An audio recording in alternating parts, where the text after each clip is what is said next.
20. This is a segment I've wanted to do for a while. I have been watching a ton of tape on these rookie running backs. So I figured, let's get into the running back rankings. Rookie running back rankings. I don't see a ton changing in these rankings come draft time, after the draft. Maybe for spots like 5 to 10, there could be some movement depending on who gets picked where. And I haven't fully finished scouting the running backs. I think I've scouted 15 or 16. If you're watching on YouTube, you'll be able to see the exact number in a second. But for the top guys, that order is pretty set for me. So let's, without further ado, let's get right into this.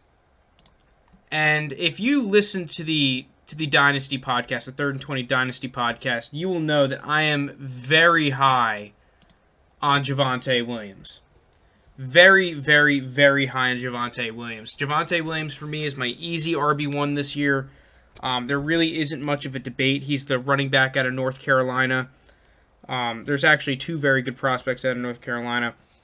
And I have him currently graded with an NFL draft value of a late first, early second round pick. And the main reason for that is this guy is a beast. He is incredibly hard to bring down. So I did some tracking. Let's see if this can show up here. Let's zoom out a smidge. Bang. So if you're watching on YouTube, you'll see I have 15 running backs tracked. I'm going to be adding more to this, and I'll release this on the website and the Twitter. If you follow us on Twitter at 3rd and 20 _. And you'll see here, FMT table, this is forced missed tackles. And what I define as a forced missed tackle is, obviously a broken tackle, any sort of juke, what I deemed as someone making a defender miss, right? And I tried to be as strict as possible because a lot of these guys, there are so many ambiguous types of forced missed tackles. So I had a couple of rules like, okay, if you were just kind of going around a blocker and using a block to kind of evade a tackle, I did not count that as a forced missed tackle. It had to be relatively clear. Okay, you made a move, you used speed, a stiff arm, whatever, to make a defender miss. You were the reason that tackle was missed. And as you can see on the screen here, Javonte Williams' forced missed tackle rate pretty much blows everyone else out of the water. The only ones that are relatively close are Travis Etienne, the Clemson running back, and Michael Carter, his teammate. And he's the only running back that has over a 0.5 forced missed tackle rate, which basically means every carry he's got a 50% chance, over a 50% chance of breaking a tackle, of forcing a missed tackle. And I was relatively lenient on Javonte Williams as well because there were so many games. You watched the NC State game, you could have given him 20 forced missed tackles. He's just breaking so many, making so many guys miss. It's absolutely absurd. I really haven't seen many running backs like it. Like, I felt like I was watching a Nick Chubb again, a guy that I just absolutely loved coming out. I adored coming out. And that's Javonte Williams for me. Javonte Williams, I've definitely been higher on him. To me, I have him in that very low-end Tier 1 of running backs or very high-end Tier 2. He would have been right up there with Jonathan Taylor for me last year. I was a guy that was really high on Jonathan Taylor in Dynasty Leagues. So, if we want to rank running backs from this year and last year, Javonte Williams would be right up there, 1 or 2 with Jonathan Taylor, in terms of combining this year and last year's running backs. So if you hear people say, this running back class is nowhere near as good as the last one, they're just being overhyped, I don't necessarily disagree with that, but I don't think that you should take anything away from Javonte Williams and give him a fair shake. I understand that this running back class is not as great as the running back class last year, but damn, Javonte Williams, for me, he checks every box. So let's get into the tape a little bit on Javonte Williams. First thing, just look at this run. This run is absolutely absurd. The guy breaks like 90 tackles on this run. Holy, like, dude, do you see that? For those listening, he's just trucking people. Making 80 guys miss, using every move in the book. Miami was the 10th ranked team in the country at the time.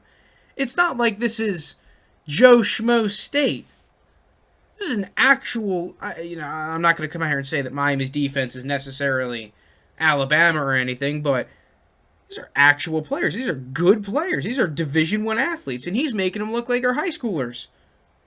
So for me, Javonte Williams has no major weakness. There are a couple things that you can nitpick at, and I'll get into a couple of those, but I really feel like he's the total package of a running back. And the other thing I really like about Javonte Williams, I like this about all these UNC kids, is, man, they play hard. So here's Javonte Williams. He's on the left side of the quarterback, Sam Howell. And look at the effort on this block. Lead blocking for his teammate, Michael Carter. I don't know what it is with these UNC kids. I tweeted out a little video on our Instagram. And there must be, whether it's the coaching, the recruiting, maybe there's something in the water. These UNC kids just play hard. And they really seem to want to block for each other. And it's funny because the running backs, you see it out of. The receivers, it's like these are positions notorious for guys, if they're not getting the ball, they're a little lazy. Not these UNC kids. It's almost like they want to block. They really like it. They take pride in it. I don't know what it is. Maybe it's the prospects. Maybe it's the coaching. But I freaking love it. I love these guys. I want every UNC prospect. I like them all. So, like I said, I'd get into the weakness. I think my major weakness for Javonte Williams, I do question his lateral quickness. I have some questions about his overall speed. I'm not really a huge guy into the testing, but for the running back position, if you are not very athletic, it is tough to be a high-end running back. So I would like to see what his numbers are at the pro day, his 3-cone, his 20-yard split, and his 40 time, to see if he matches up with other good running backs that I've graded from the past. I don't need him to be a 4.45 runner, but I really do not want to see him running a 4.7, right? And especially, like, I'll show you the example of why I question his lateral quickness. So he's going to make this little move, going backwards slightly. It's a good move, right? His right tackle's getting driven into him. But the D-end is able to get hands on him. He has to make a miss. He's able to almost reroute Javonte Williams. And this is something that it's a little annoying. I'm a little skeptical of this because in the NFL, not only is that D-end going to be better, you're not going to be able to break as many tackles. Even a guy like Javonte Williams, who's a tackle-breaking machine, he's able to break a bunch of tackles and get back to the line of scrimmage, but you just have to question, okay, a truly good running back would probably be able to get around that defensive end for the most part unscathed. Maybe he'd have to break an arm tackle, but he would not get completely rerouted by this defensive end if he had better lateral quickness. And I said, especially on runs behind the line of scrimmage, I question his lateral quickness. Once he gets going, he's fine. He's quick enough. So my pro comparison for Javonte Williams is a more talented Chris Carson. I haven't really touched on him in the receiving game. I think he's a fine receiver. He's nothing special necessarily, but he's competent. He can pass block. He can catch. He's got some pretty decent routes. That's why I comped him to Chris Carson. He's kind of this overall do-it-all back that has a very punishing running style, and they break a lot of tackles. They force a lot of guys to miss them, and that's exactly what I like in my running backs.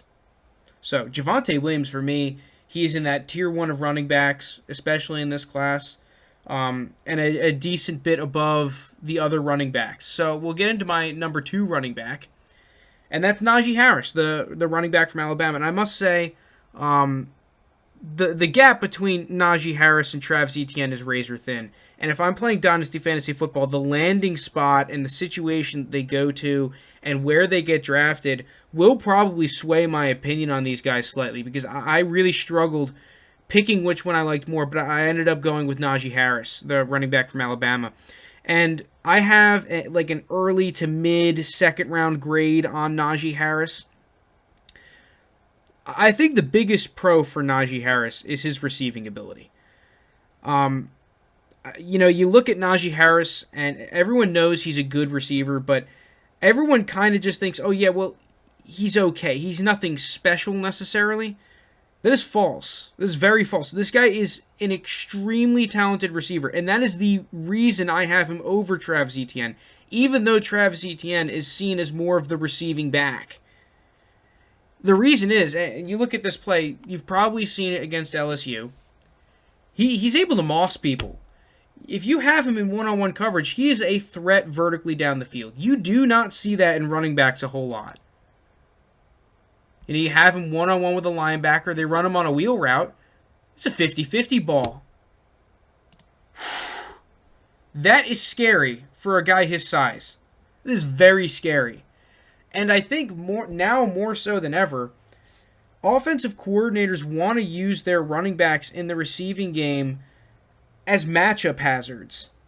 If you have them one-on-one with a linebacker, you want them to be more than just get open on an angle route or running like a quick out or a quick slant or something.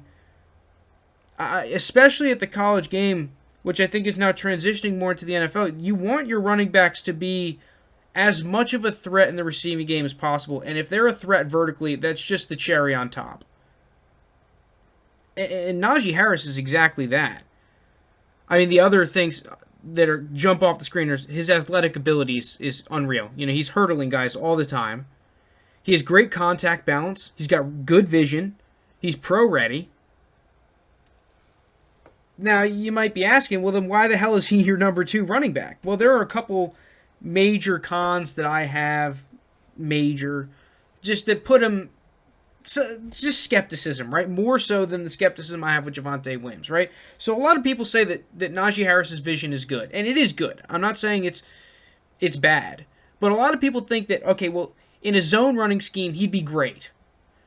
But I have some questions about that, and here's an example here. So this is a run against Auburn that I looked at, and I'd actually seen on Twitter a lot of people saying, oh, well, this is great vision on this cutback from Naji Harris, and I wanted to get into it because what was confusing to me is that if it was a true inside zone run, why the hell did the center not step with the rest of the offensive line? And what I learned after watching a lot of coaching clips, this is a duo run concept, where you're trying to get these 2 interior double teams that work to the linebackers. And what Naji Harris wants to do is he's reading the flow of these 2 linebackers. If they spill way over the top, then there's a design cutback. If they're chilling where they're at, I mean, you're just running this thing right up the A-gap. And then vice versa. If they want to run it, try and clog this A-gap, you're bouncing it. It's a pretty simple read. So he's reading these linebackers. And you'll see that there's just a huge cutback lane. This middle linebacker spills over, and there's an easy cutback lane. And Naji Harris hits it, easy touchdown. And you might be saying, well, how the hell is that a con? That's a great read. That's a great look. Well, I did some more research, and Naji Harris really likes this duo concept, not zone. It's actually a gap concept. It's more of a man-blocking scheme. Here's an example against LSU in 2019. It's the same thing. You see those linebackers flow way over the top, so you hit the natural cutback. He made a living off of this play for Alabama. I think the one thing that I'm scared of, though, is that people see this and equate this to vision in a zone blocking scheme, which it is not. The zone blocking, outside zone, I think Naji Harris kind of struggles a little bit on, which is why I'm scared. Inside zone and outside zone, he has a tendency at times to just stop his feet, and I think that this is why people initially comped him to Derrick Henry because they both struggle with the same issue. The whole battle with Naji Harris and Derrick Henry is to get them to stop their feet on these zone run concepts. Because when they stop their feet, their vertical quickness is not very good, and you're able to rally to the tackle, right? But if you allow them to get going downfield with some momentum, well, then it's game over. These guys, D-back can't tackle them. So here's an example here of what I'm a little skeptical at. You're going to see he stops his feet a little bit, and then you're able to rally. And I felt like I saw a little bit too much of this. Now, it is nitpicky, and I understand my pro comp for Naji Harris is not Derrick Henry. But that doesn't mean you can't break down similarities and differences between the two running backs. And you have a very similar philosophy of stopping them. So if you're looking to use Naji Harris in this Derrick Henry role in a primarily zone blocking scheme, right, where you're running 50% of your runs are outside zone, the next 30% of the runs are inside zone. Well, the big difference between Derrick Henry and Naji Harris is that Derrick Henry consistently is at the top of the league in broken tackles. Before this 2,000-yard season, Derrick Henry, from 2017 to 2019, led the league in forced missed tackles. Well, here's the problem. We go back to my forced missed tackle table. Let's see where he's at. Naji Harris. Forced missed tackles per touch, 0.36. Forced missed tackles per run, 0.29. That is lower than Raman Dre Stevenson, the running back out of Oklahoma.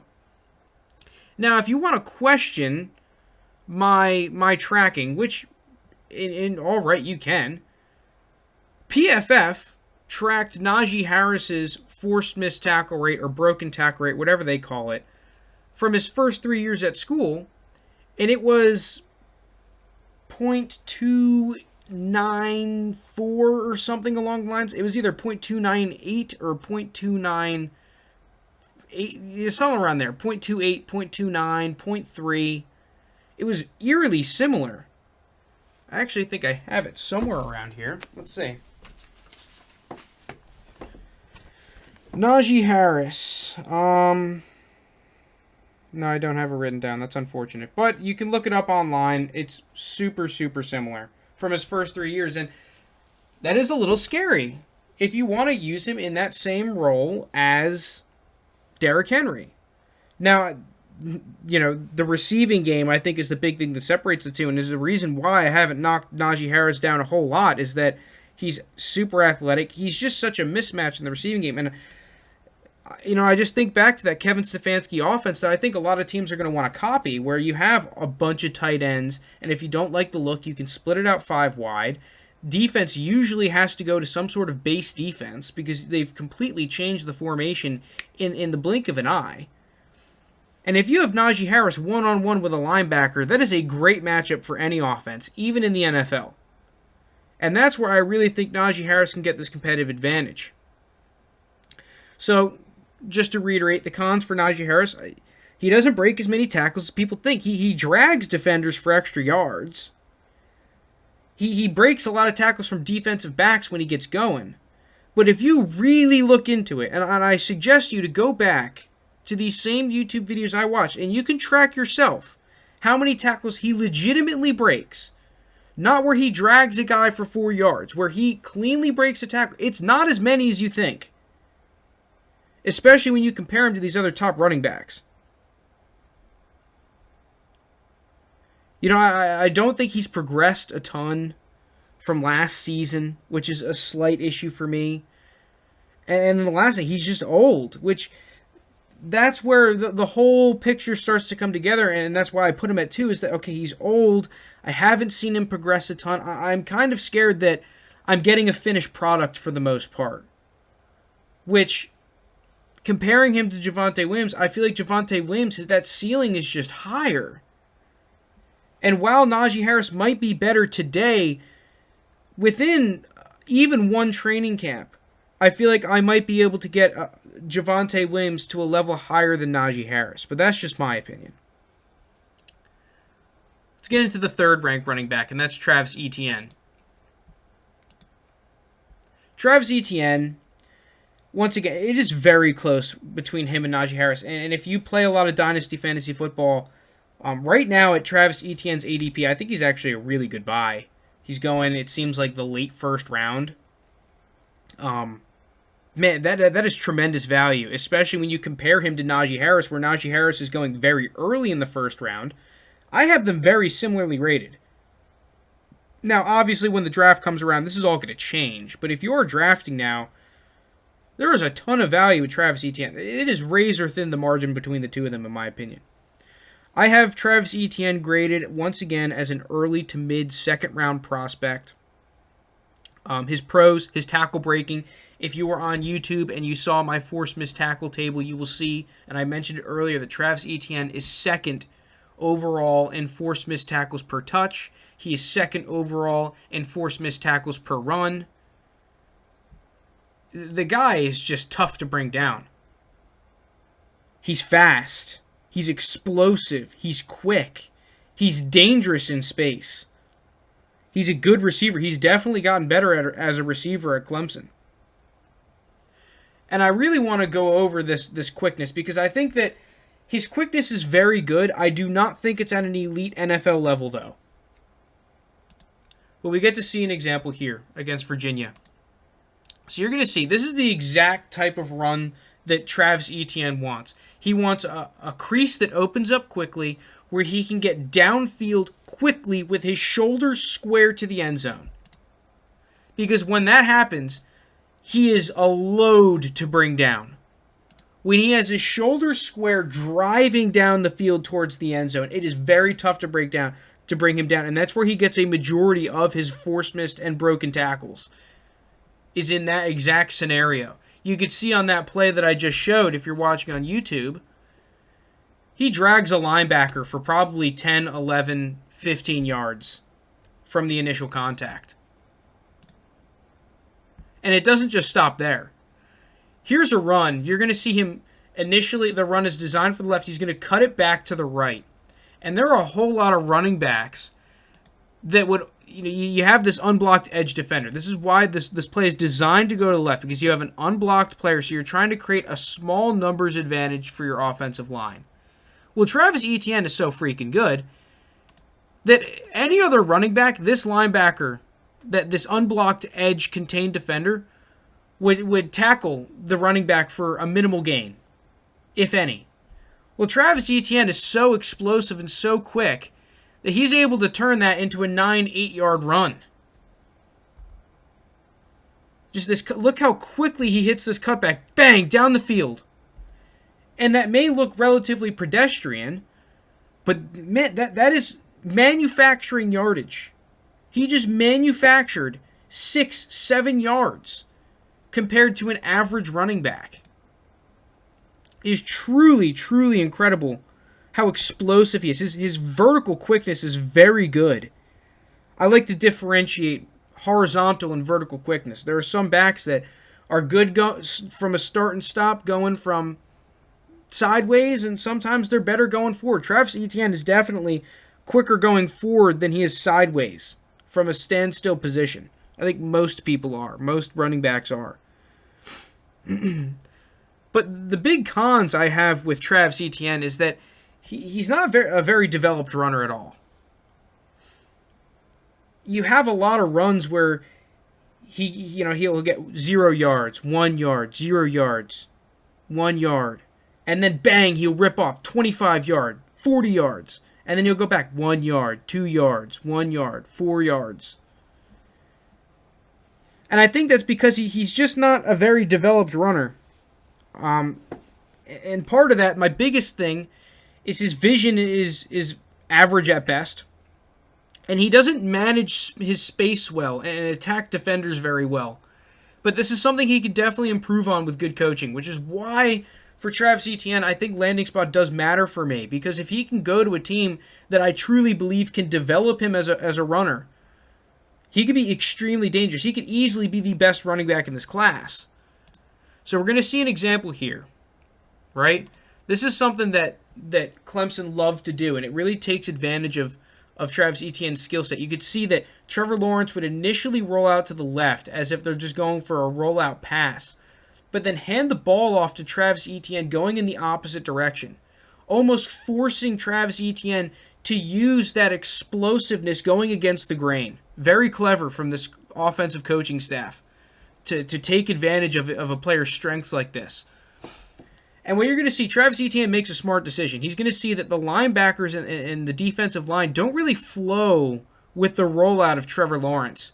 And there's a lot of space to Travis Etienne's left, where you would think these linebackers would be flowing.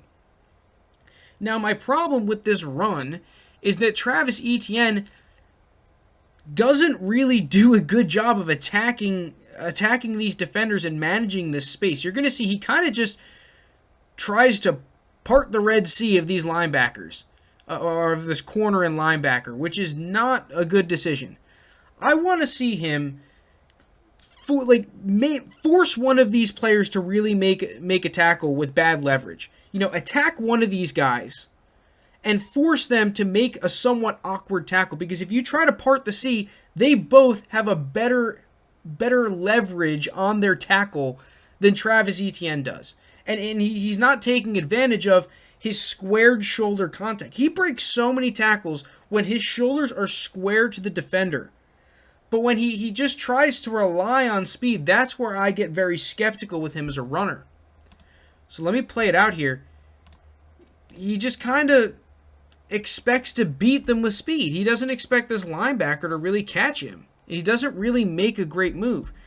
So right here, Travis Etienne, if he was a very developed runner to me, has a decision to make.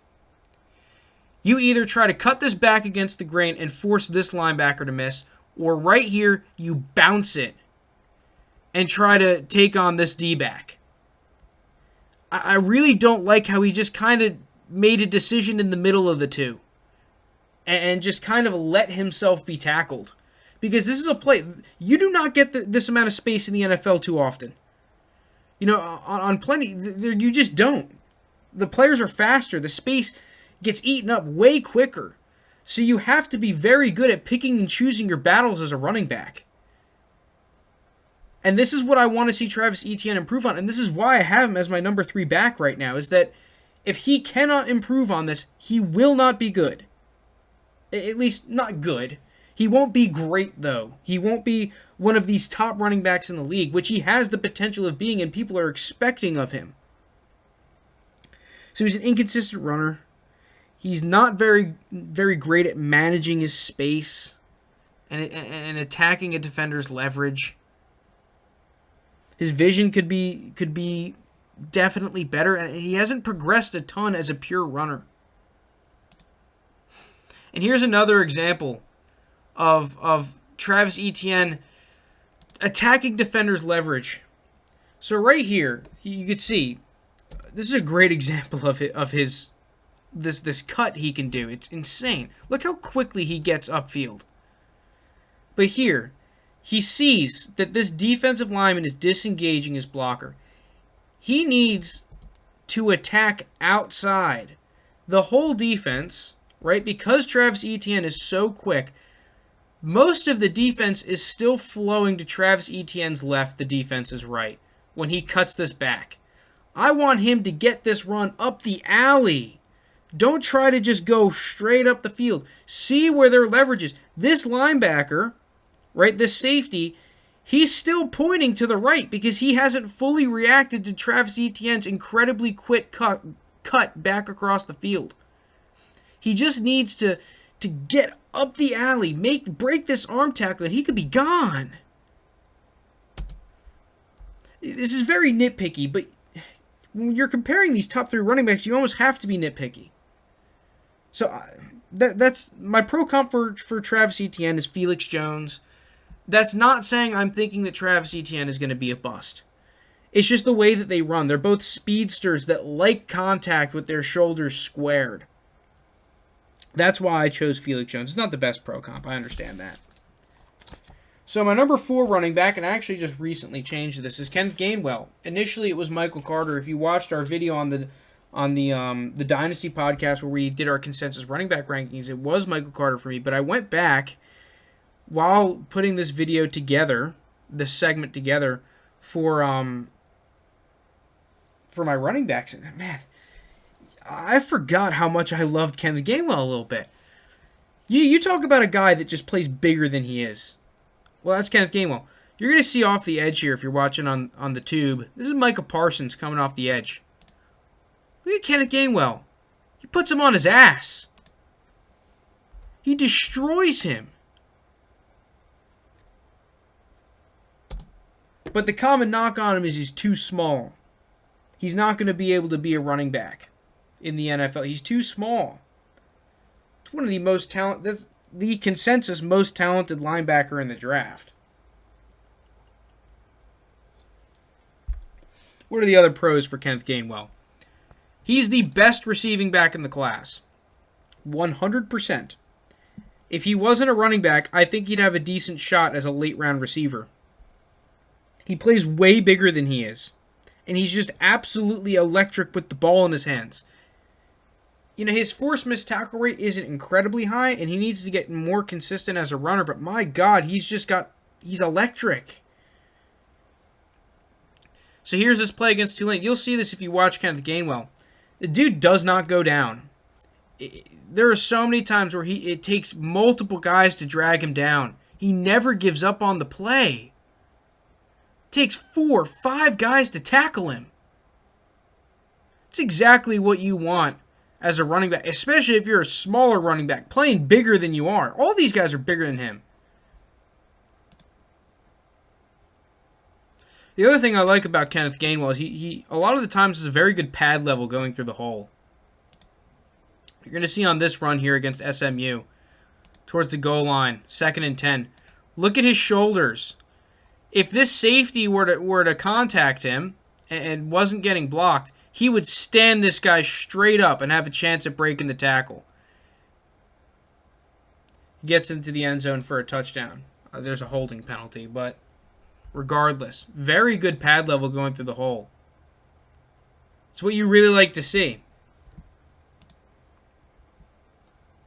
And then lastly, here's a clip of him just being Kenneth Gainwell in space. Puts a guy to the floor. Look. Puts a linebacker or a safety to the floor on that juke move. Absolutely electric with the ball. Very shifty. Now my cons, okay, the obvious one that I was making fun of people for saying before, he is undersized.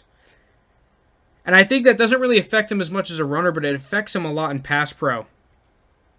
He needs to get better at pass pro. He needs to.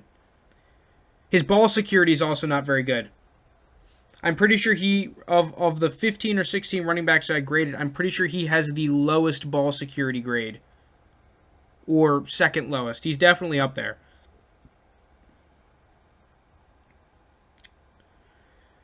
And the last thing, which is almost part of the positive of Kenneth Gainwell, is that he just, a lot of the times, tries to do too much. You'll see he'll start going backwards, trying to make plays, go way across the field, and it's one of those things that you like when it works, but you really hate it when it doesn't work, because there will be plays where he will lose 9 yards. 9 yards. He'll be like 4 yards down the field, and it'll end up in a 9-yard loss.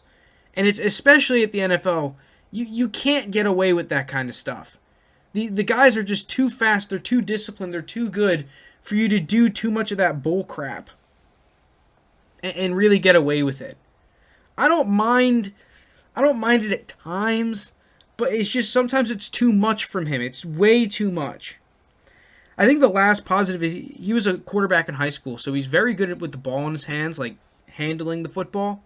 And you'll see Memphis did a whole lot of direct snaps with Kenneth Gainwell in Wildcats to try and get that extra blocker in the run game.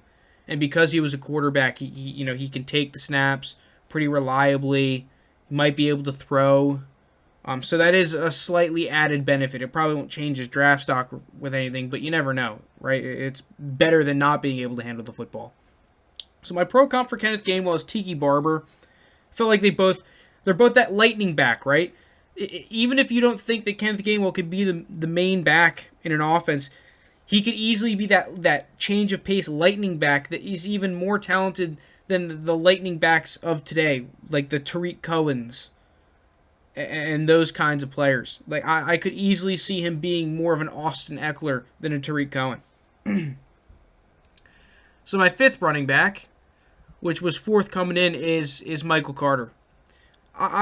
Michael Carter and Kenneth Gainwell, I love these guys because they just play bigger than they are, and they've got so much heart. You know, I mentioned it with the UNC guys and their blocking. Well, here's Michael Carter, lead blocking. It's nothing crazy, but I just love the intensity and the effort. You see it time and time again. The other thing with Michael Carter, he's a much better runner than people give him credit for his size. It's a very nuanced run here that I'm showing on the screen. We're going to see. He's going to initially act like he's cutting this to the right, which gets both of these linebackers flowing to their left, Michael Carter's right, which opens up a ton of space on a cutback back to left. You see this linebacker here flowing to the left, to his left, Michael Carter's right. Michael Carter cuts back against the grain, and that gives him favorable leverage to break the tackle and break this one loose. Very nuanced runner.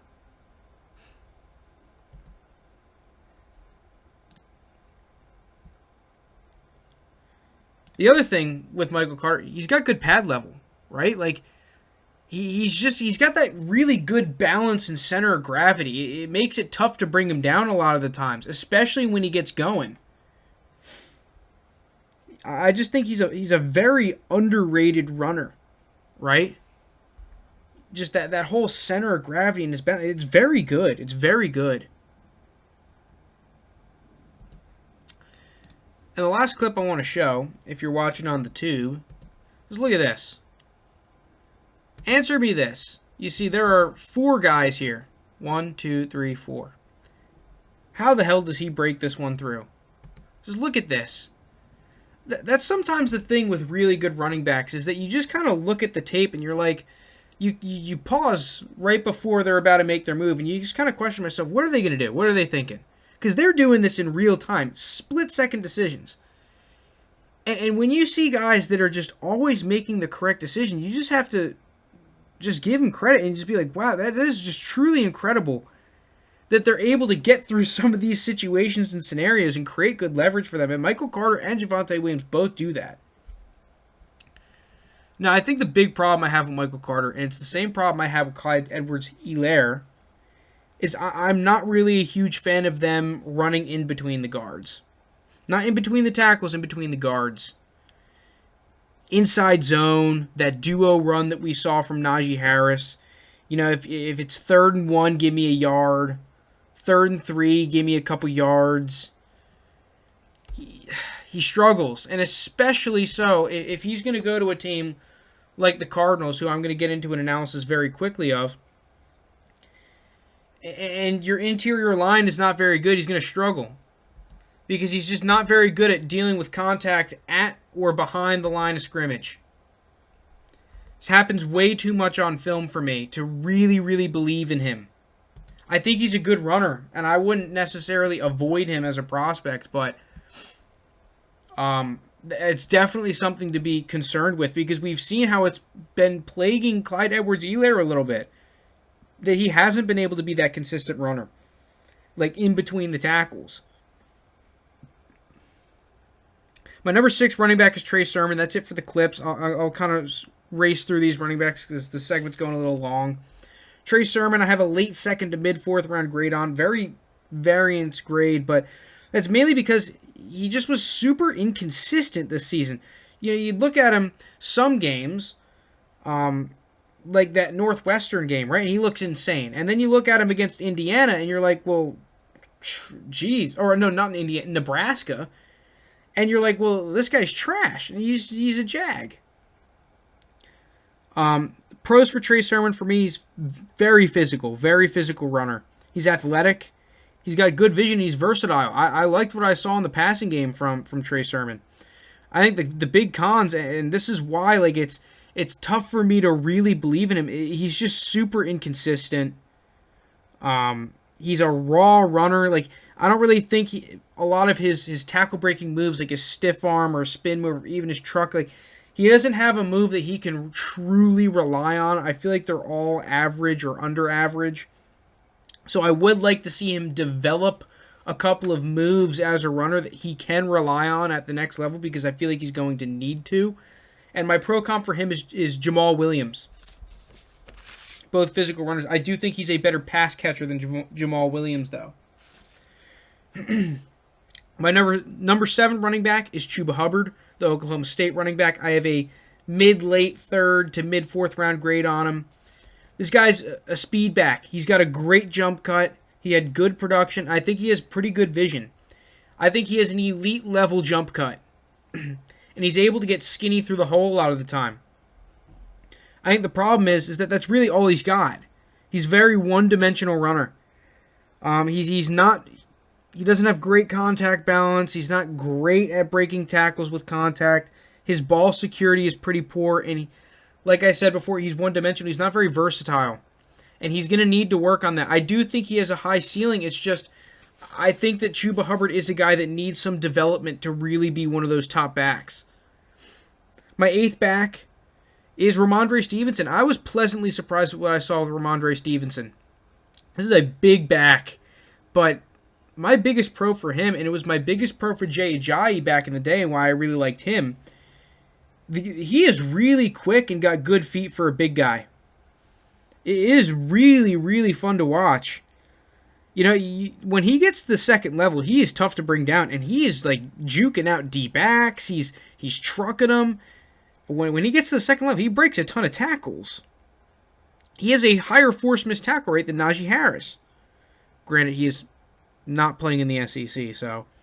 But his footwork, his quickness, contact balance, tackle breaking, very, very good for Raman Dre Stevenson. I was very pleasantly surprised, and even though he didn't test very well and that might hurt his draft stock, I'm not going to sleep on this guy. My cons for him, he does not have that second gear. He will get caught from behind. His vision needs improvement, and he's very pedestrian in the receiving game right now. Similar to what Jay Ajayi was, that might be an issue that hinders him his entire career. The fact that he's just going to be a pass blocker if he's on the field in a passing down. So my pro comp for him is Jay Ajayi, unsurprisingly. My 9th back, Cleel Herbert. I have him as like that late 3rd to mid 4th. For me, his draft stock will probably depend on how he tests. I felt like I really questioned my athleticism of him on tape. My pros for Khalil Herbert, his vision, patient runner. That's the first thing you'll notice if you watch Khalil Herbert. Extremely patient runner. And he's got good ball security. He seems like a very reliable running back and extremely good for a zone scheme, a zone team. And yeah, the cons, athletic ability. I just haven't seen it on tape. I want to see it somewhere. His receiving game, he didn't really do too much. He's going to have to develop there.